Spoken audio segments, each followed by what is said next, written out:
VM. Hi everybody, just wanted to ask everyone for a quick favor. We're running a brand survey right now and would really appreciate it if you could let us know what you think about the advertising on IVM. Go to ivmpodcast.com/survey and do let us know. As part of this, we'll be selecting 10 random participants and sending them some IVM swag, so do fill out those surveys.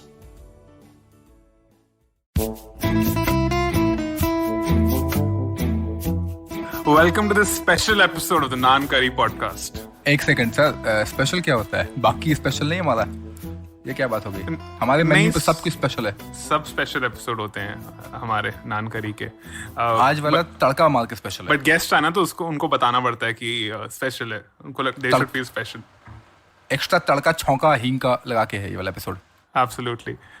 Today we have Varud Gupta on the show. Varud is the author of Bhagwan Ke Pakwan, and if you're watching us on YouTube, you can see the book which I'm holding right now. The book is about the food of the gods. Bhagwan Ke Pakwan, as I mentioned, and I think if you listen to this podcast, आपको हिंदी या English कुछ तो आता होगा, तो you would understand the theme of this book. Varun, welcome to the show. Really glad to have you here. Thank you very much. I'm very excited to be here. And I do agree it's a very special episode. So yeah. So I was doing some research, Varun, on LinkedIn, and also I was just reading the first page of your book. So your introduction goes as, you were born and bred for business until a brusque millennial existential crisis sent you traveling through the culinary cultures of the world. You've been a New York cheesemonger, an Argentine asador, a Peruvian bartender, and a spy in countless household kitchens. I was just wondering, no wonder Shashi Tharoor really likes your book, man. How many drafts did this intro blurb had to go through before you finalized it? Oh, plenty. I mean, on top of everything, writing about yourself, I think, is the most difficult thing. Like, writing about somebody else, easy, I can nail that. Writing about yourself can, like, really bring out the anxieties. So, I mean, countless. And then you're like, is this actually funny? Is it trying to be funny? I still think it's trying too hard, but it works at this point. So, letting it be. Wonderful. And you have also written Chotu. Yes, which is a graphic novel, a very different genre. Yeah. Yeah. So both the books, Bhagwan Ke Pakwan as well as Chotu, the links are going to be in the show notes. So please go and order yourself a book. So, you're a bachelor in finance from NYU. For people who do not know NYU, New York University. पढ़ ले के आइए जाइए पहले. So you were a bachelor from in finance, NYU. Then you had a corporate gig. Then you wrote books and travelogues. But both the books and travelogues were not on finance. One would assume that because finance or finance books, etc. But no. So why? Why and when did this happen? I just really needed to disappoint my mother, right? After so many years of educating me, taking care of me, I just knew I had to go through that rebellious stage and be like, no, why would I write about finance? No, in actuality, I was working at Deloitte doing consulting. Mm-hmm. That job had got me out to LA, and I was exploring, a field that I was very passionate about, something that I'd been a part of for years. I'm like, even at NYU, I was in the consulting group, etc. And about 6 months in, I just realized this wasn't the path for me. Dark note. It was like my depression era, right? It kind of hit me at that point, and I was like, okay, I don't see my future in consulting. But I've always loved food. And I think you guys would agree, food is something special because it's not only something that we eat, it's something that we experience and something that we share with the people around us. From stories to history to policy, food is just a captivating thing.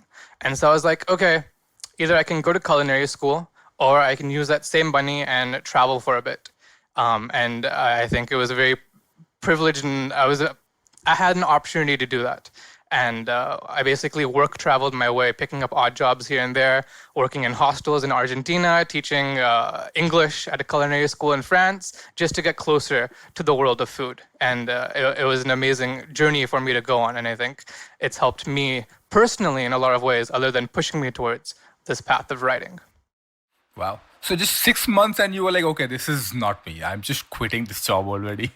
Yeah, it was 6 months and I was like, nope, I can't do another 25 years of this. What else can I do? How long did you travel? Yeah, the travel was about a year and a half. And at the end of that year and a half is when I ended up in Delhi. Mm-hmm. I didn't grow up in India, but summer vacations were spent in India. So I knew there was more to India and Indian cuisine. I think that was also I wanted to explore as part of this journey.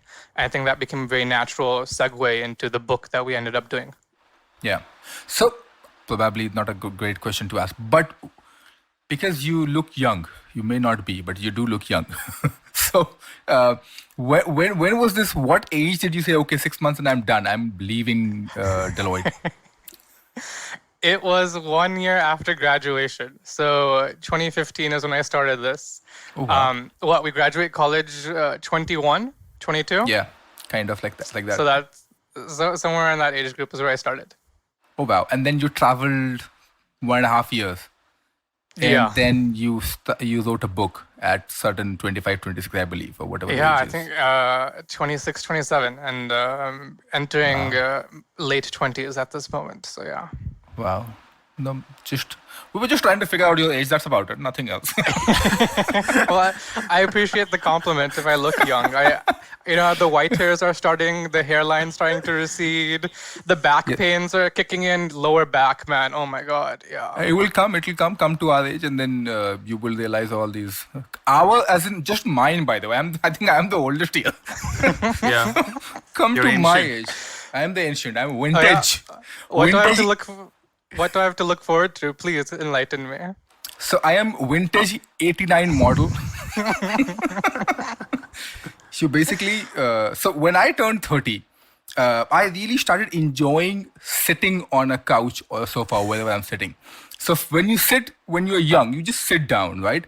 But when I started sitting, I was like, Relax. feel it. You're like, मजा आया. यही मजा मैं देश की सारी महिलाओं को देना चाहता हूँ. What? That's a It's meme. not an adult show, man. Come on. That's a meme if you guys follow Rahul Gandhi's thing. Yeah. यही But he मजा. didn't say Mahila. He just said, मैं सब पूरी जनता को देना चाहता हूँ. ठीक है जनता ले लो यार कोई बात नहीं. Slip Yeah. of tongue. Slip of tongue हो जाता है. I'm just curious, how's the food scene, Indian food scene like in the US or wherever you grew up in the US? Yeah. Growing up, I think, in Dallas, I remember as a kid, we'd have this one go-to buffet spot. And in that buffet, you would get all what we considered Indian food at that time, right? It was butter chicken, garlic naan, palak paneer. So it's like, I think that is where Indian food started. I think there's lots of histories to explore, actually, like the first wave of migration that actually came to the States. Not were only from India, but also from Bangladesh. And they carried with them what they considered Indian food to be and what would be marketable to American and Indian audiences here. So that's why, like chicken tikka masala and naan bread, as people would call it here, is like what Indian food started off. But it's actually really amazing being in Plano after 3 to 4 years. It's a small suburban town. Almost at every intersection, there's now an Indian grocery store and an Indian restaurant. There's one called A to B, which is like Andhra Bhavan, and has, South Indian thali. The regional cuisines also kind of starting to really come out here. And it's amazing. Like, Texas, of all places. We don't have cactus, we don't have oil rigs, we don't have cowboys. We got Patel Brothers and Indian food. I love that. Wow. So here's a question on that, because so there's an interesting question. Do you call yourself as a food lover, a foodie, or someone who just like to eat food? एक second. What is the difference between all these three? मुझे भी बताओ, please. पहले तो spelling का. Let's go with that.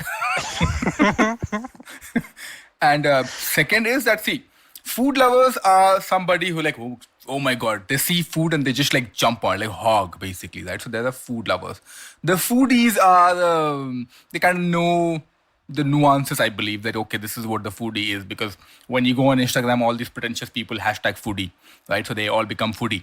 And then somebody who just likes to eat food is like, yeah, I am not living to eat food. If I see food, I will eat it. So the food lover will also have like people who love to cook. आप समझे हमारा definition? Kind of. So, I think I'm more... Basis those definitions, where do you put yourself? Where do you map yourself? Sadaf just made that up. I just made that up, of Clearly, course. those definitions are great, by the way. Great improv.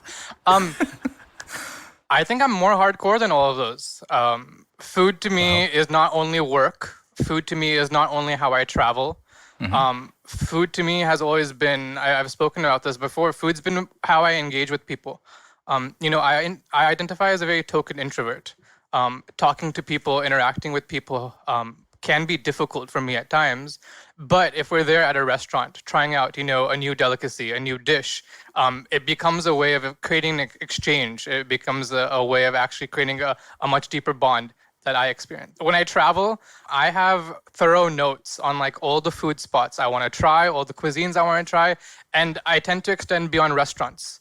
Okay. Restaurants don't always capture a cuisine of a country, right? There's the local cuisine. Correct. There's what people actually make at home.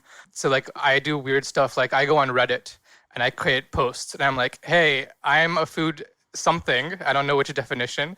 I'm hardcore about food and I'm coming to town. Who wants to show me around? And this has led me to recently I rented a camper van in Iceland and I ended up meeting a group of guys who lived next to a sheep farm, and I crashed at their place, and we cooked puffin and rode horses, and it was like just this weird, bizarre experience of somebody I met off of Reddit. Wow. And I actually like spent the night with them at their place, and yeah, so I'm more hardcore than those definitions. I think you need to find a new word for this. Love that answer. I'll come back to that. I will get back to that. Good. I look forward to it. So, last week we had Keshav, who does another podcast as well called Tere Mere Raste. And we were asking him that when he travels, what are the things that he look forward for? Or how does he prepare himself to travel? And of course, importantly, food. So what kind of traveler are you? Iska definition nahi hai mere paas. Do you look it up that I have to go to a place and then find 10,000 things to eat, or you just find yourself there and then explore as you go?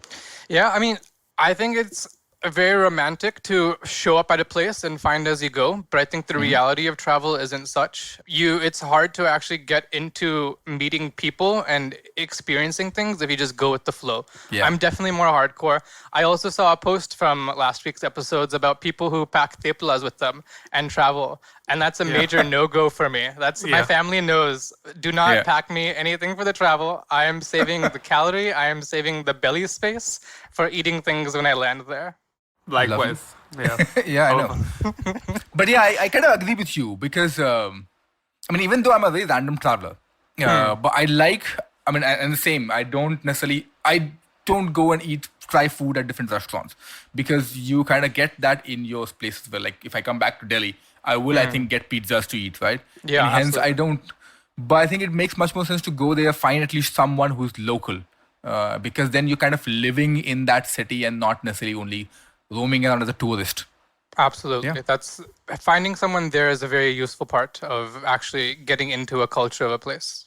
Yeah. It's interesting because restaurants which are commonly known as tourist traps, their incentives are really skewed. So if I'm a tourist, I go to, say, Paris, and I go to a really popular restaurant, they know that they don't have to care about me coming again. Like, I might come again in 5 years, 6 years, but I won't come again tomorrow anyway. So they can serve me anything, and I might go there just to, put on Instagram that I've been to this popular place. But they can just serve me any trash, and it doesn't matter if what I think, because I'm not a repeat customer. So that's why it's important to go where the locals go, because of the repeatedness of the transactions. Yeah, absolutely. Like even in a place like India, right? In Delhi, you can go to restaurants. I mean, there's great hotel 5-star restaurants, but I've never enjoyed those meals, right? Mm-hmm. Yeah. In the gullies in Chandni Chowk. I mean, for me, my fondest memory is like walking through Chandni Chowk with my grandfather and just like, here's the aloo tikki wala, here's the daulat ki chaat wala, here's the samosa wala, here's the golgappa wala. Like that to me is eating in Delhi, not sitting at Bukhara and having an expensive plate of dal. Yeah, makes sense. I mean, I think that's how I would say that's how you travel. You don't just go to big cities. Then also, like, when you're traveling, you also, most of us are traveling budget travel. So it makes sense to save your money. How did you, do you have a particular principle in mind in terms of how to spend money when you did that 1.5 years of travel? Yeah, for me, it was, I was fortunate that Deloitte, working in consulting, Yeah. you get a big fat bonus check at the Yeah. beginning of it. Yeah. So I was still running off of those fumes, but I knew it was like, hey, I don't want to just travel for a couple of weeks. I don't want my money to just go and disappear. So I was doing, it was called, it's like work volunteering. It was basically in exchange for accommodation, in exchange for meals, in exchange Yeah. for experiences. I was volunteering at places. And honestly, I think for me, that was a great growing up moment. Like, I was forced to work at a hostel front desk. And we were given the graveyard shift. So, like, Yeah. the weirdest things happen at a hospital late at night. Tell us. We're You all have ears. to experience it. Oh my God. Just, the boys lurking drunk and just like waiting for a girl to show up and like trying to hit on them in the lobby. Just like there'll be like this one individual in a hostel, like who is clearly older than the rest of the people there. And he has his wife on video chat the entire time. And he's just like walking around the hostel with his wife on video chat, showing her the place. Just late night at hostels is just lots of fun. All the fun stuff happens. And it was a great growing up opportunity for me. I worked at a milk cow farm in Chile, which Wow. was just like something that I'd never experienced. And obviously, French cuisine is a gold bar of its own when it comes to food.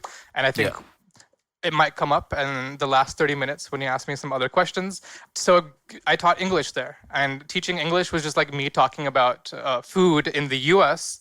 So these kids who are in school can understand what the conveyance and the dialect of people talking. And I got to take classes in like pastry making, like how to make croissants and how to butcher a cow, stuff like that. Oh, wow. Do you learn that? Did you learn how to butcher a cow? Yeah, we did lamb, like different Wow. segmentation of lamb and like muscles and bone, stuff like that. You can tell us your opinion about French cuisine. I'm really curious to hear that, because when I look at French cuisine, one minor critique that I have is that there's too much methodology to it. Like Italian cuisine is sort of like a grandmama's cuisine. You just put in lots of butter, lots of olive oil. You don't have to measure everything, but with French cuisine you have to Love. measure. Yeah, you They put in call love. that love. Yeah, like you put ghee in India and you call that love.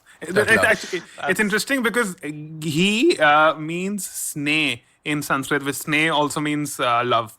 So so I recently learned that. That's very cool. So tell us your opinion about French cuisine. Yeah, well, I mean, on that note, I mean, that's also my dadi's trick, right? The Yeah. moment you are in the kitchen learning how to make a dish from, I think, someone in the elderly population, they'll tell Yeah. you everything, and then you turn around for one moment, and there's like a giant chamuch of ghee that's gone in that no one is told about, and that's the trick that makes the difference at the end of the day. That's the love. He French makes cuisine, a lot of difference. yeah, it does. Drastic. French cuisine, I think you're right. It's too difficult to make as an individual. So it's something that's never been approachable. And I think a problem with France as well is like when people go and visit, people go to Paris. It's a city. It's filled with tourists. There is an experience to French cuisine, and that is having 3 to 4 hour meals. So when I was in the small town with this culinary school, that's what we would do. We'd have dinner together, and it would be 4 hours of just eating and courses after courses. 4 hours. yeah. Love it. Can you imagine how much you have to fit into your belly? And like, Yeah. if you don't eat, you are frowned upon. And it was like course 1, espresso shot. Course 2, another espresso shot. Course 3, now the wine comes in. It's a feast. And I think there's an experience to it that is often, unfortunately, you can't have that at restaurants. You can't have that in a city where it's like fast paced and you get people that like frown upon the customer service. It's just because of that. In any tourist place, it's hard to get, I think, a true French experience. That's lovely. Are you sure you didn't go to a Punjabi house in France? I actually love trying Indian food in different countries as well. I remember being in Peru during my birthday and I was feeling homesick. And I went to a Indian buffet and I had butter chicken and naan on my birthday in Peru. And I was just like, this feels great. And side note, like Peru has like diehard Shah Rukh Khan and Bollywood fans. Wow. So there's a street like on the back gully of their food market Yeah. And like people are hawking like pirated Shah Rukh Khan movies. You walk there and like DDLJ is playing on the streets of Peru, and I'm like, what? And so I remember actually sitting down for a bit, and the dance number when they're on the chat of DDLJ and Shah Rukh Khan has like infiltrated the house. I remember sitting down with the family and just like watching a little bit of DDLJ with them in the middle of Peru. It's amazing how far Shah Rukh Khan has like extended his reach of the romance notions around the world. Wow. He has brought in all sorts of romance, including food, I am assuming now. Absolutely. Awesome. Let's jump to your book now, which we're really interested in. So I ordered your book, Bhagwan Ke Pakwan, this week, and I was pleasantly surprised to see that it was full of photos and some stories as well. So I really recommend whoever's ordering it, don't get the Kindle version, get the actual physical hard copy. It actually reminded me of the pre-Instagram days where we used to, flip through travel magazines for photos, glossy paper. That sort of feeling came again while flipping through your book. And I don't even know if such travel magazines exist anymore. I will actually check out the stores now. I haven't even checked if they exist. I have a question about your book before we jump into the details of it. So how do you trick your editors into putting only 20 pages worth of written text in a 150-page book and filling the rest of it with photos? Please give some insight into this scheme. That is my question as well. It's a great question, and one of it is a testament to Devang's work, right? Yeah. He did the photography, and it's beautiful. Yes, And magnificent. if you flip through it, you feel like you're there, right? You feel like you're experiencing, and you're seeing things that you don't see. I mean, unfortunately, we don't have that much. The documentary space in India hasn't gotten to lots of these locations, right? Yeah. And hopefully that's changing. But it started off as a photo cookbook. It was my first book. I didn't even know if I could write. I had major insecurities about writing. So I was like, I was actually hitching on to Devang as the photographer when we started this project. And slowly, I think a couple of things happened was that I felt comfortable writing. I understood that the photos take you there visually, but you also need a journey. You need to have an experience and the details and the histories and the cultures to capture. So it actually helped me get comfortable, I think, with writing because I knew half of the book remained Devang's photography. You have that and it's beautiful. So it allowed me to kind of like bridge the gap. And I remember getting the first round of edits, the text was even less back then. And I think during the drafting process, I doubled the amount of text and I talked a lot more in first person, talked a lot more about the actual experiences that we were going through this book. Wow. It's a great question. I should ask the editor at Penguin how we got this greenlit in the first place. I think it's the catchy name. I think that's what did the trick. Yeah, I suppose. I also like the places that you went to. They're very, what I could say, niche. They're not the conventional large-scale religious places that people typically associate with religion and food. The first time you say Bhagwan Ke Pakwan, first thing that came into my mind was say Akshardham Temple, Vrindavan, or even Jama Masjid. But lots has already been written about those places. So I like that you explored these places like Spiti, Puri, and whatnot. Yeah, absolutely. That was the intent, right? Golden Temple obviously is always going to be one of the best Langar experiences that you will have. But people have explored it, people have seen it. We wanted to dive deeper. We wanted to show the diversity of the country. And we wanted to show even up in the Northeast where people don't unfortunately venture, even living in India, I think you could count with two hands how many people that's actually traveled and experienced the Northeast properly. The cuisine, mind blown, and the beauty and the culture of these places, it's fascinating. Wow. So on the photo front, because personal story, true story as well, I reached out to 3 publishers, including the one who published my book. And I wanted to write on one topic, and the topic was supposed to be on bread, and I said it will be a photo book itself. And that got rejected by everyone, including your publisher, Penguin, just saying. They were like, we don't do all these things. I'm like, you do Bhagwan Ke Pakwan. How can you say we don't do? So I think the I mean, trick then... they did Bhagwan Ke Pakwan and then maybe got second thoughts about doing another photo book because it's a niche market, honestly. It is, yeah. We as foodies love a book like this, and any food Correct. lover that's picked up this book has loved it. I don't think it has the mass appeal that other more conventional text-heavy books would have. Correct. A lot of people said that, but I'm like, no. I have an example right in front of me. You can't fool me here. So I think that's why it is shelved as of now. It is not cancelled. It will surely happen. It is shelved as of now. So So I think the trick is then work with Devang. Yeah, work with Devang, have a catchy title, and then I've been told an American accent also helps. So, you know. I can learn that. Chal. We'll learn. If I can learn Bihari accent, I will learn, I said. This is not like the definitions that you'll come up with on the fly. I will learn. We have to work on that too. अगर सब बिहारी वाला accent कर सकते हैं तो ऐसे America भी जा सकते हैं. खैर. So back to Bhagwan Ke Pakwan. Now the name is really interesting, right? So how did you... There are many questions there, and I always wanted to ask you all these questions as well. First, of course, the name, Bhagwan Ke Pakwan, right? And why Bhagwan Ke Pakwan itself. Then, of course, why did you decide to write about Bhagwan Ke Pakwan? Are you a very religious person? Are you not a religious person, but wanted to let the world know about religion, etc.?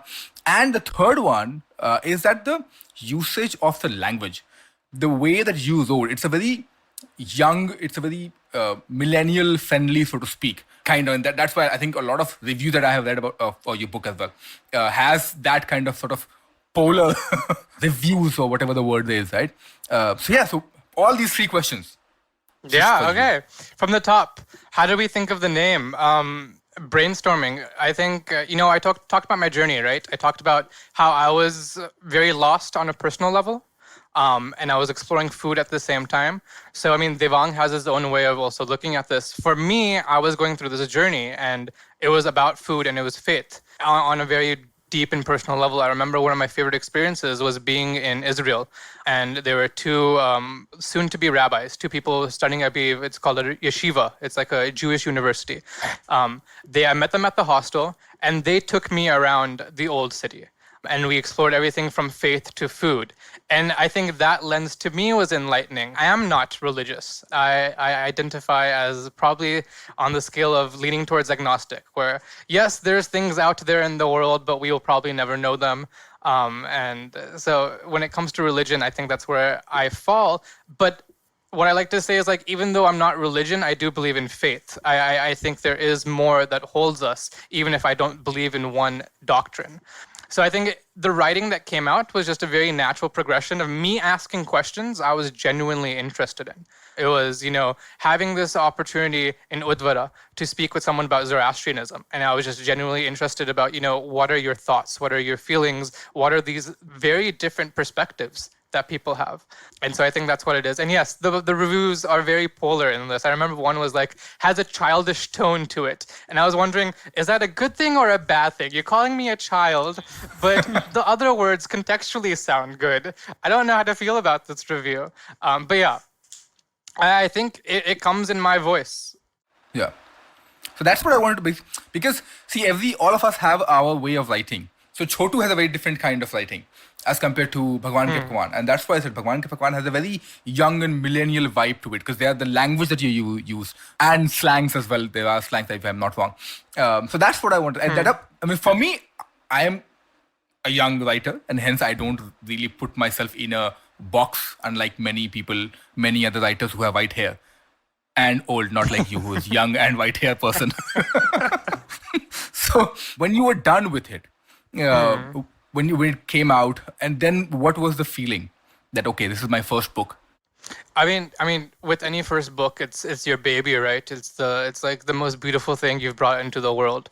And I mean, the opportunity and the fortune of being able to do this was amazing. And there's a lot of things that, when you explore faith in a place like India, you're bound to find backlash. There's things we could have done better. And I think we also didn't explore all the faiths that really diversify India. Yeah. We were supposed to go up to Srinagar, but unfortunately at that point we had to cancel our flights because something was happening there, and we weren't able to include a chapter on, I believe it was Hazrat Bal and Vazwan cuisine that we wanted to in this book. Obviously, there's a lot more to put into a book like this, but I think the voice is very true to the journey. And I say the same thing about Chotu, right? The partition is one of the most serious events in Indian history. And I've been told people learn it in school, but you don't go into detail, and it's not like details that resonate with you into adulthood, unfortunately. When we talk about faith, when we talk about important events, we can be serious about it, we can be somber, or we can also talk about it in a young and conversational and frank way so that we can actually have a discussion about these things. And I think that's the most important thing. Why should we be treating things as taboo? Why can't we sit here and have a discussion about topics that are important? And I think when it comes to a young and jovial and humorous tone, the idea is you're not making light of the events and the cultures. You're making light of us going on the experience and what we're experiencing. Like there's an entire passage on, because I was new to India, we had a tour guide who was taking us around Konark, the Sun Temple.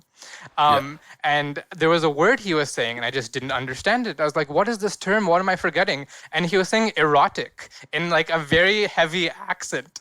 And I was just like, oh. So like, that's the humor in the book. It's not about the faith. Even in Chotu, when we talk about the partition, the humor isn't about the partition. The humor comes with Bollywood references. You see Shah Rukh Khan once more appearing in the book in lots of passages and influences, and it's about food, right? The plot line is parantas are going missing in Chandni Chowk, and this monkey is forced to find out, what do I do? Because he wants to make a paranta for his childhood crush here. Yeah. That's lovely. Even Sadaf recently has been working on a book on partition, and he interviewed my grandfather for the book because my grandfather come from Lahore during the partition. And during that interview, because I think Sadaf asked the right questions, he also got emotional. He let out more than he had let out, in our dinner table talk. So I actually learned so much. I was just sitting next to him, and I learned so much from that because he had taken his guard down in terms of sharing his partition or pre-partition related stories. So I think we need to talk more about that. And a great way to do it is through stories rather than just non-fiction. So fantastic. Basically, Varud and I are following each other. We both did food, then we did partition. We both write for Mint. It's great. What are you doing next? Give me a heads up. I will let you know. I am thinking to write for Nat Geo now. Have you written for Nat Geo already? Okay. So you do Nat Geo, I'll go on to MasterChef. Right? Yeah. Perfect. In the US itself. Let Gordon Ramsay shout at you. Oh God, that would be my worst nightmare. Just publicly televised somebody shouting on me. It sounds like the most anxiety-inducing thing that could ever happen. You're absolutely right, though. For Chotu, the idea was we wanted to actually be influenced by my grandfather's tale, who lived and grew up in Chandni Chowk.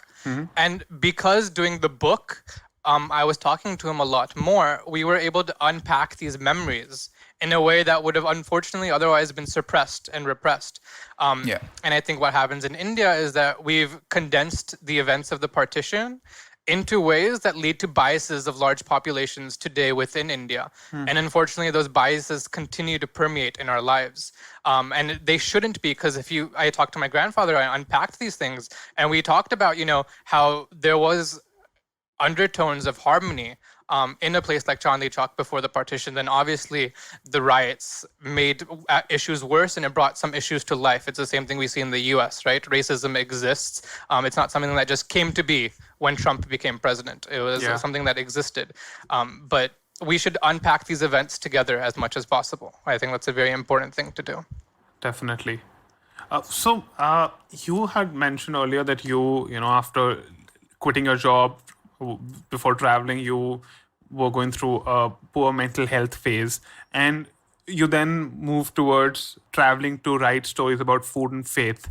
Now, a lot of the faith and spirituality, especially in India, is about it is about mental health. It's about ways to live your life. For example, pranayam is part of Hindu scriptures.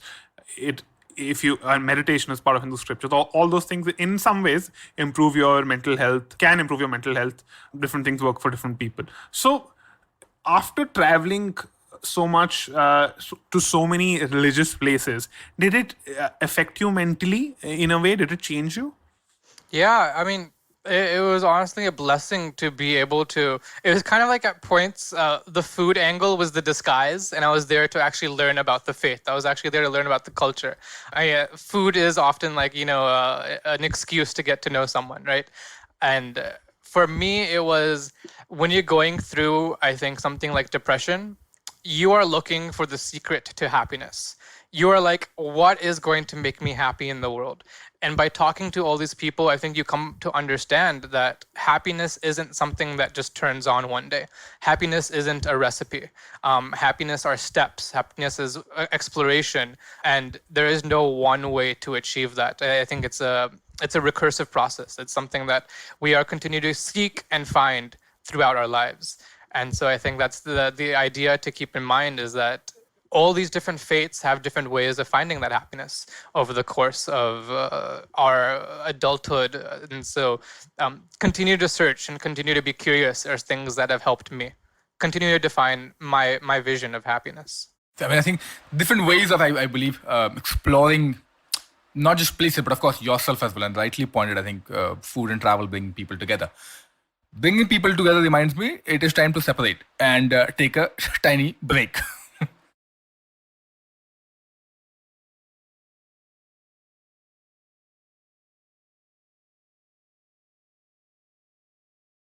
Hey, everybody, let me tell you a little bit about what happened on the IVM Podcast Network this week. We've had some amazing stuff, right? I mean, I don't know if you're aware of the redoing or the rebranding of the Traveling Professors show. We called it now Smarter with Sid, with Siddharth Deshmukh. This week he examines Netflix getting into e-commerce, and will this affect how Amazon's dominating the space? Also, let me give you another quick hits to join up on Cyrus Says. Cyrus was joined by Olympic equestrian Imtiaz Anis, and Nishan Burla from the Triangle Offense podcast showed up on Thursday's Cock and Bull to talk about the NBA Finals. On Nankari, Sadaf and Archie were joined by Keshav Chaturvedi of the Tere Mere Raste podcast. On Storytellers and Storytellers, Vineet talks to Ashim Mathur from Dolby. And don't forget to follow us on Facebook, Twitter, LinkedIn, and Instagram to keep up with what's going on the network. And with that, let me also just finally thank our sponsors. They're what makes things possible. We'd like to thank CIET, Cred, Global Victoria, Bank of Baroda, Intuit India, and Lenovo. Thank you so much for making this possible. And we are back. अब वापस आए हैं तो थोड़ी सवाल जवाब बाकी है, गप्पे शप्पे मारने बाकी है. तो पुरी साहब हुण की अब अंडररेटेड ओवररेटेड करें? बिल्कुल भी नहीं. अंडररेटेड ओवररेटेड कहाँ से आ गया? अभी तो बहुत बाकी है बातें करना. बताओ फिर, करो बातें. So there are multiple things now. First question again. Your Chotu got awarded. Your Bhagwan Ke Pakwan got awarded. Whatever you write gets awarded. So you only write to get awarded, or nothing else in life? So I think of what award is achievable first, and then I'm like, ye to ho sakta, and then I write the book. I think that's the way to do it. You don't do the same. I suck at it. I need to do. I've been thinking, when will I get awarded for my book? People, if you're listening, if you give awards, please call me. I take awards. ठीक है, हम बना लेते एक award आपके लिए. कौन सी award चाहिए आपको? अपना खुद का बनाना पड़ेगा अवार्ड. हाँ, the Nankari Award for Best Podcast Hosts. हाँ, खुद को ही सर्टिफाई कर दिया. We can make badges for that next time. Best podcast host. I'll present it to you guys, so I have an excuse to come back on the show. Thanks a lot. Thank you. Anytime. So that was the first question. Second question was, your first book was with a partner. Your second book was with a partner. You can't work alone or what? I know, separation anxiety, right? It's real. Again, when I started my career, I wasn't a writer. I didn't come from a writing background. And I think being with people that were supportive of me and brought their own talents and creativity to a book helped a lot. But I have about 3 books in the road work right now, and they're all solo projects. They're all things that I'm writing as an individual. There are 3 books. How does that work? Yeah. Like, how do you manage your time between them and your project management? Give us some insight into that. That's what, my consulting comes back to me, have these nice Excel spreadsheets, I budget my time. No, I mean, the last year, I think when Chotu came out, we had a few months of publicity left when COVID hit in India. And so I had budgeted about 2 to 3 months of, we're going to do a lot of publicity and marketing. And when that cleared up, I was like, what do I do with all this time? And I think it was good for me. Good fortune that I had a place to live. I had space during a time of pandemic. I turned that energy into writing. Okay. And there was a lot of projects that had been in my mind and I knew I wanted to get to. I also told myself it was about time to take myself seriously as a writer. It was something that I loved, and I think it had to be more than a hobby. And so I was like, I've got to start writing.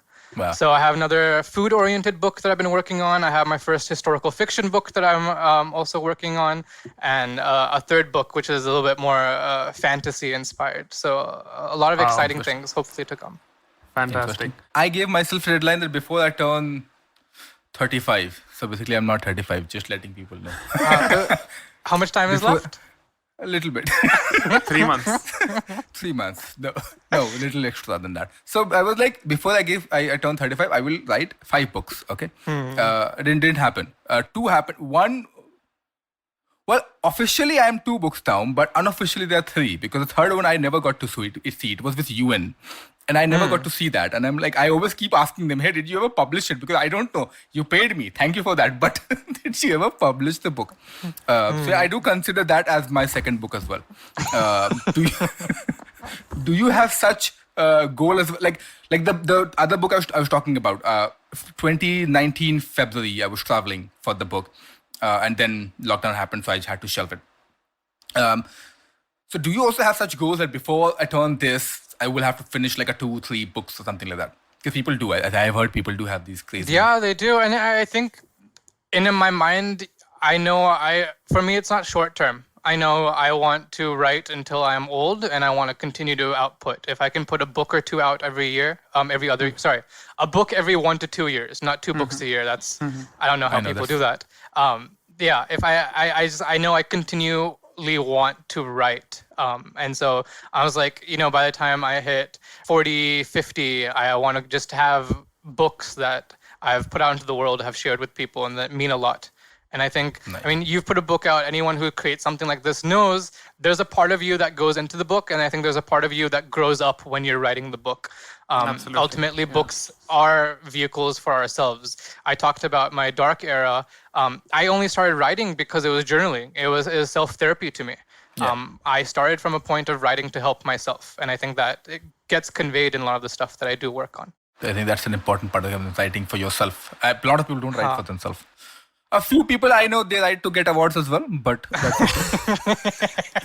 I think that's the most important thing, to write for yourself. Only then will you bring out your originality. If you write for some other person or to appease a certain kind of audience, then you can be copied very easily. You don't have that originality. Yeah, let's also be honest. If you're not writing business books or romance books in India, publishing isn't commercially viable either. Yeah.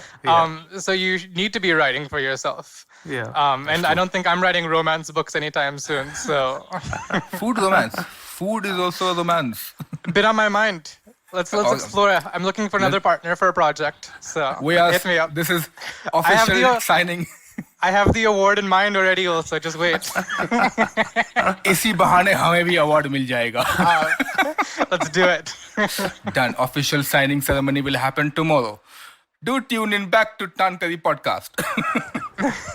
Okay, I want to come back to business, which is food, and ask, before we jump to underrated, overrated, what's the wackiest thing you've had on your travels? Like, weirdest thing. Okay. So when I was in Hong Kong, I went on this tour. Is this show child friendly? Like, do I have to censor myself? We will get to know that. Yeah. Okay. It's okay. Say whatever you have to. Yeah. Because there was a tour in Hong Kong, and it was like medicinal and street foods. And that one, there was like, get things wrong, but the sentiment will be very much conveyed. There was like frog vagina jelly and 3 penis wine from snakes, and just it Snakes was. have penises? 3? I Do you know want to three- Google it? Do you want to check it out? No, I'm good. Please, I'm good. on incognito. No, please, come on. You have to let Google Baba know what you're into in life, right? Targeted ads. I'm actually... Hong Kong trips, travel to Hong Kong after lockdown. We do have one child we know. We have one very dedicated listener. His kid also listens to the podcast.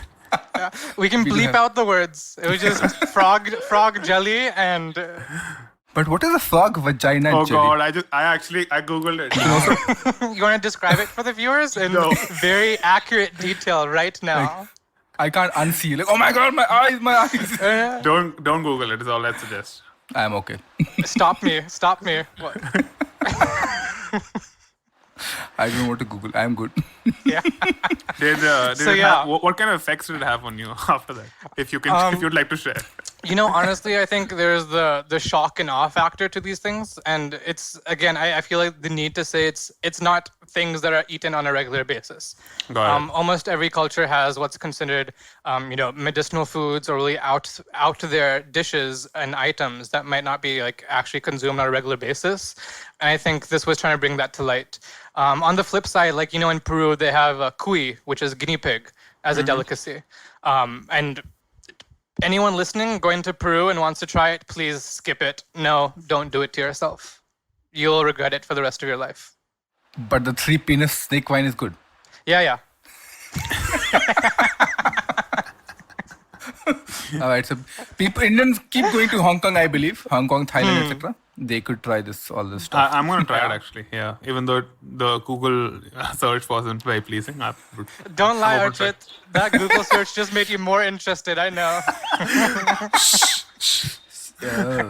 See, it's our secret, which the world knows. That's not a secret if we're recording it live for Yeah. public That- audiences. That's why it's a public secret. Cool. Let's jump to the underrated, overrated, and favorite. This is our favorite section because people say controversial things. We say controversial things all the time. For example, I said that my overrated dal is sambar, which of course didn't sit well with a lot of people. So Which is not yeah. even dal. It It does have dal. It did not sit well with me only. So what about the world? Yeah. So yeah, let's start with your overrated. Which foods do you think are overrated? From anywhere in the world, but I mean, if Indian food is something that comes to your mind, that'll be good too. Yeah. Okay. So Indian food, we can start there. There are certain things that I don't like, and that's ghiya loki. The texture doesn't sit well with me, and the kali masoor dals for me also, Oh. because I think people mess up. I think people Yeah. put way too much long in it. People will put too much of these things, and like you're just tasting long in your dal. I'm just like, what is this? That's to me my overrated items when it comes to Indian food. I feel like you want to say something. First of all, yes to you. I don't like Ghia, Tori, and the God family. I like Yeah. I like them. Ugh. You Made a are, lot of ghee, but so that I guess if that's cheating, then So you like ghee? yeah, I like ghee. that's that's a separate topic. I don't like that. And so these are ingredients. What are the dishes? Like one dish if you have to pick. Maa ke haath ka gajar ka halwa. Oh no, Dadi's gajar ka halwa is great. It's like a delicacy in our house. That's my underrated. I feel like Dadi should feed this gajar ka halwa and carrot cake to the world. Carrot cake? Yeah, she makes carrot cake Fantastic. also. It's what we have on birthday. Sorry, digressing. Yeah. I can go to overrated in terms of outside of India. Yeah. We talked about French cuisine, and I think there's a nuance to it. It's definitely overrated if you go to France and you just want to experience it by eating a dish. There's a lot more that goes into it. Overrated, I think people also don't understand American food properly. It's something that I've become an unofficial ambassador for, people understanding the nuances of American cuisine. Really? Tell us more yeah. because I think we're in that category. We don't understand it. Yeah, I mean, we don't American all food, eat... burger. We don't all sit around and eat McDonald's the entire day, okay? Yeah. Really? No. Damn. My life has been lied. Come to Texas, I will prove you wrong. So in Texas, barbecue, right? Just the robust tradition of barbecue, those slowly, succulently cooked meats, delicious. And Tex-Mex. So it's like Texas spiced up Mexican food in an own Texas way. Both of those things, like Texan cuisine means a lot to me. And as you roam around the US, there's these nuances of regional cuisines and dishes. And personally, you find it's the story of all these immigrants, these people that have come to different countries. And from the Cajun Creole, the gumbos, the jambalaya of New Orleans, to the West Coast, Mexicali food, there is a lot of these foods that don't get its seen. And so I think I feel like I might have gone into underrated, unfortunately. I answered the wrong question throughout this entire process. But yeah. That's okay. We know. We adjust it. I mean, your foodie definitions our show is made up of digressions. Like we have some content and then digressions. Like 90% of it is digressions. So we don't mind that at all. What about the other? Since you've already gotten into underrated, what about the other underrated foods, especially Indian food? Okay. Indian underrated Northeast ka khana. Like just so delicious. And anyone listening in Delhi, I mean, if you haven't been to Humayunpur yet, you are missing out.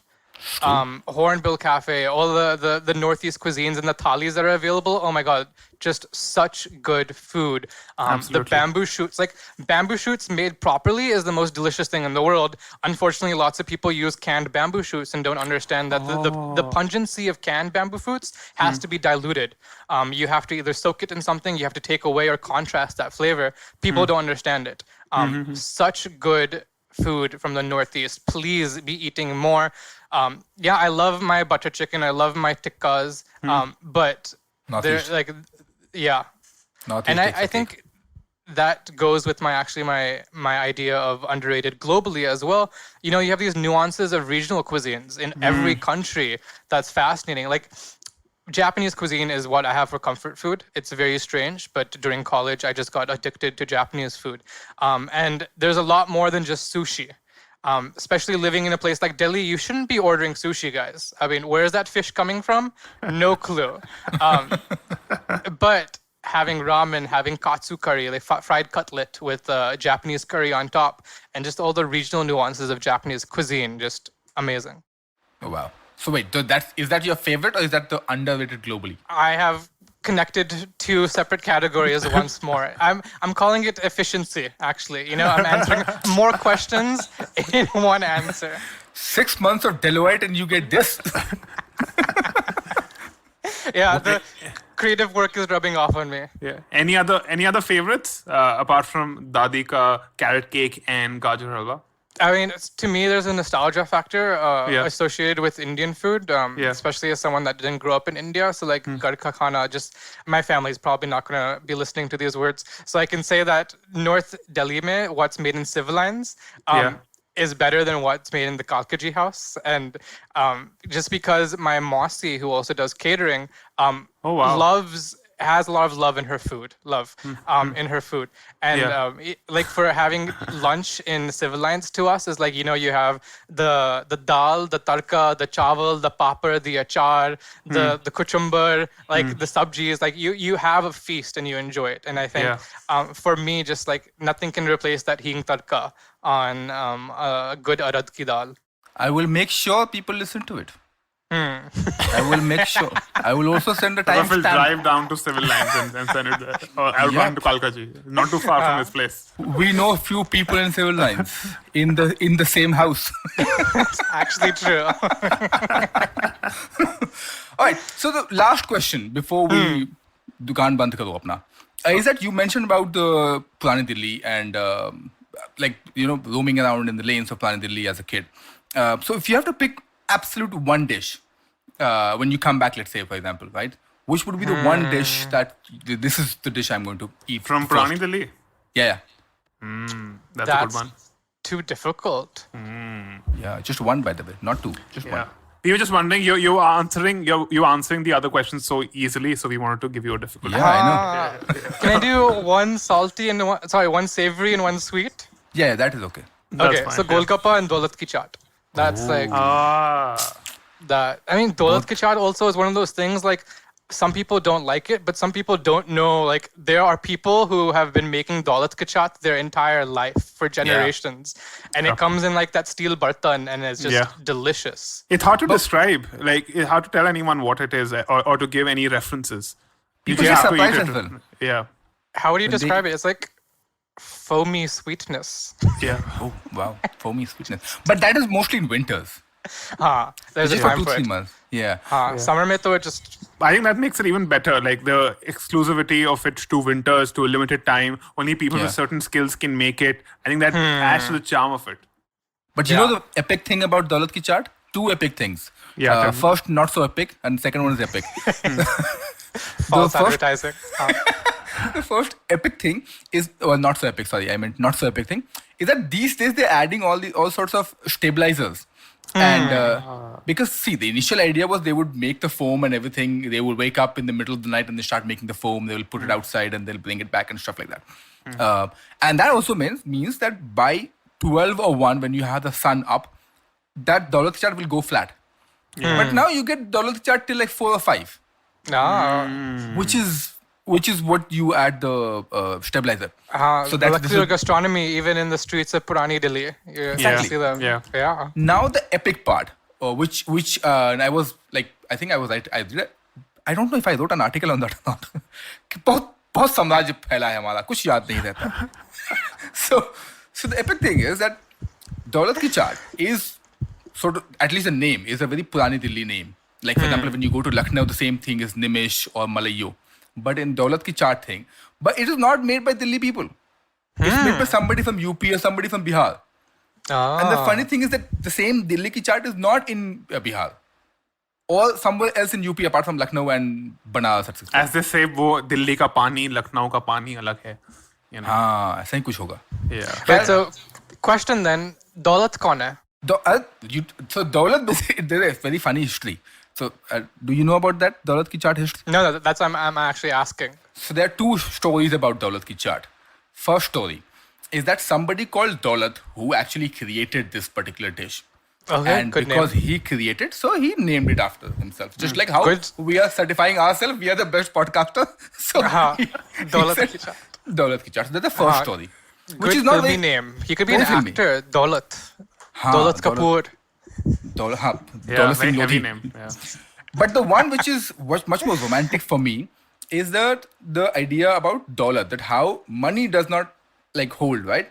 When you make money, it just vanishes. So that's the same philosophy with the chart, because for me, when you put it in your mouth, it just vanishes. Wow. So that's Doesn't the matter better if the version. it doesn't matter if the first story is true. I mean, second The one second is one, much Second one there's- is- has the story to it. It has Yeah, the romance. So, Exactly. Very nice. Exactly. I like so it. that's why it's called Nimish in Lucknow, right? Nimish means something which can just vanish. So that's why I like Daulat Ki Chaat, and I just absolutely loved it. It's a shame that COVID ho gaya, so I can't go to Pune Delhi to grab. And we've Daulat Ki spoken Chaat. about this in our we have an episode on chart where we've spoken about this. Yeah. We have talked about Daulat Ki Chaat, no? I think. Yeah. In our chart episode. Have you tried making it at home before? Yep, it is very easy, but it doesn't give the same flavor. No. So basically, like for example, if you've been to Indian Accent in Delhi, they have Daulat Ki Chaat, and they literally give it in Daulat Ki Katori. So they make like notes, nakli note, and then they pipe it. So basically, it's how you put like those when you go to Starbucks or other. Hanji. So that cream, right? So it's the similar kind of situation happening. But here, what they do is that they boil the milk a little, and then they put in that foamy thing, and which is called siphon gun. So then they siphon it, and they take it out, and then they sprinkle the jalawa doodh. But as I said, similar thing that they're doing, but it just does not give the same feel to it, which is what you get in finally. खैर हम तो digress कर गए फिर से दुकान बढ़ानी थी हमें तो. On that nice and happy Daulati note, go follow Varud. We will put all the social media and kitab and everything down in the क्या बोलते हैं उसको Archit? Show notes. Show notes. And on that, दुकान करते हैं बंद. If you like this podcast, don't forget to check out other interesting podcasts on the IVM network. You can listen to us on the IVM Podcast app or ivmpodcast.com. You can also follow us on our social media. We are @IVM Podcast on Twitter and Instagram. And if you want to reach out to me on Twitter, I am Hussain Sadaf1, and on Instagram, I am Sadaf_Hussain. You can reach out to Archit On Twitter @BanTofu and on Instagram @TheHustlingGlutton.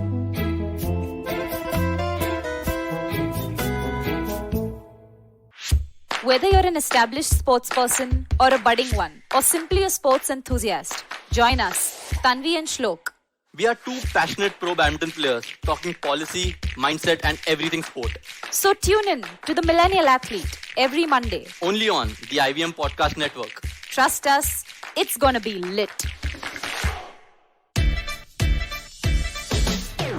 From uncensored and unfiltered chats with the who's who of the entertainment industry, I, Siddharth Kannan, bring your very heartcake chat show called Candid Kannan. Tune in every Friday on the IVM Podcast app or wherever you get your podcasts.